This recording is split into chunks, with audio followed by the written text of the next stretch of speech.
পরমানন্দপুর জগন্নাথ ইনস্টিটিউশনে বইয়ের মেলা। ময়নার গর্ব পরমানন্দপুর জগন্নাথ ইনস্টিটিউশন।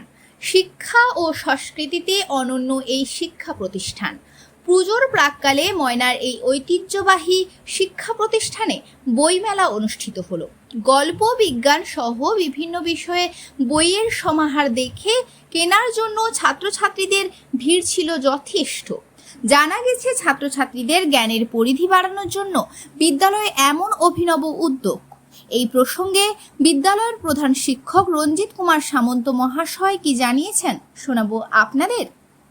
বইমেলা নিয়ে বলার মধ্যে রয়েছে আমাদের কালচারাল বিদ্যালয়ের যে বাৎসরিক কালচারাল অনুষ্ঠান সেটা চলছে বিগত কয়েকদিন ধরে, এবং এই কালচারাল অনুষ্ঠানের পার্ট হিসাবে যে কালচারাল প্রতিযোগিতা ছাত্রদের মধ্যে চলছে তার পার্ট হিসাবেই আমরা এই বই মেলার আয়োজন করেছি। একেবারে স্কুলের মধ্যে স্কুলের ছাত্রছাত্রীদের জন্যই হচ্ছে বইমেলা।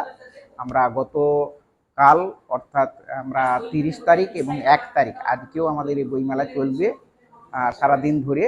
আমরা মূলত এই বইমেলাটা করেছি ছেলেদের মধ্যে যে রিডিং হ্যাবিট সেটাকে একটু বাড়িয়ে নেওয়ার জন্য।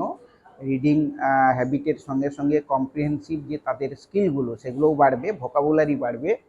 আরেকটা আমরা বলেছি যে বই পড়ার অভ্যাস আগের তুলনায় অনেকটাই কমে গেছে ছাত্রছাত্রীদের মধ্যে, এটা যাতে আরও সমৃদ্ধ করা যায় ছাত্রছাত্রীদের মধ্যে, সেটার একটা পারপাস রয়েছে। তার সঙ্গে বাড়িতে যারা যেসব ছাত্রছাত্রী ছোট্ট একটা লাইব্রেরি বানাতে চায় তার জন্য বইয়ের দরকার, সেই বইগুলো আমাদের এখান থেকে তারা সংগ্রহ করতে পারবে অত্যন্ত অল্প দামে।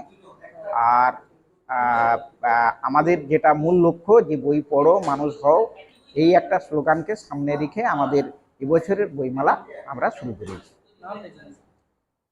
আমার নাম রঞ্জিত কুমার সামন্ত, আমি পরমানন্দপুর জগন্নাথ স্কুলের প্রধান শিক্ষক।